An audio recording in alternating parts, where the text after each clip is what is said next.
કેમ છો બધા મજામાં? આજે ખેતરમાં રાયડું જોવા ગયો હતો તો કેવું છે રાયડું.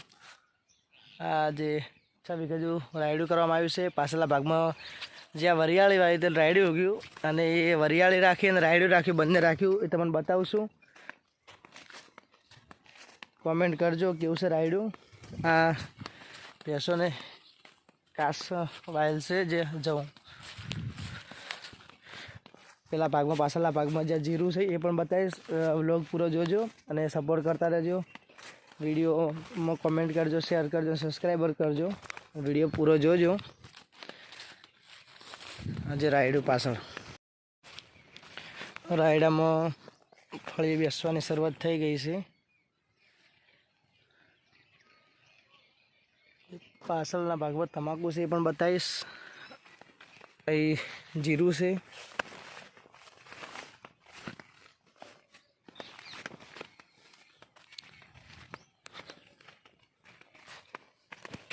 આ ઘરે બેસવા માટે જણ વાવવામાં આવે છે, ઘાસ માટે. એ પણ ટૂંક સમયમાં વાટવા આવી જશે. આ જીરું તો મિત્રો કોમેન્ટ કરજો જીરું કેવું છે.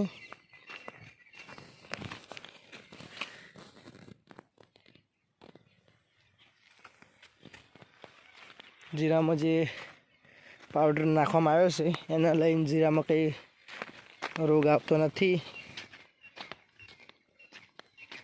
આખું જીરું છે.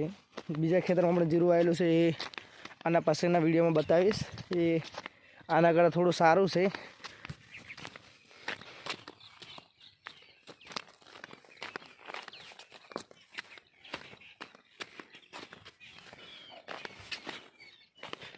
તો મિત્રો હાલ જ મેં 1 મિનિટ પહેલાં કીધું કે અમારા બીજા ખેતરમાં વરિયાળી વાવી હતી અને રાયડું ઉગ્યું. તો મિત્રો જો આ વરિયાળી છે અને એની અંદર આ બધું રાયડું ઉગ્યું હતું. તો અમે વિચાર્યું કે વરિયાળી રાખીએ અને રાયડું પણ રાખીએ. તો મિત્રો કોમેન્ટ કરજો તમારા મન કયું સારું છે, વરિયાળી સારી છે કે રાયડું સારું છે. અને આ બધી તમાકુ જે ઝૂમ કરીને દેખાડું, આ તમાકુ છે પાછળના ભાગમાં જે, ને આ બાજુ ભાગમાં જીરું છે બધી. તો મિત્રો કોમેન્ટ કરજો તમાકુ, વરિયાળી, જીરું અને રાયડું જવું તમને કયું સારું લાગ્યું એ કોમેન્ટ કરજો. જય માતાજી.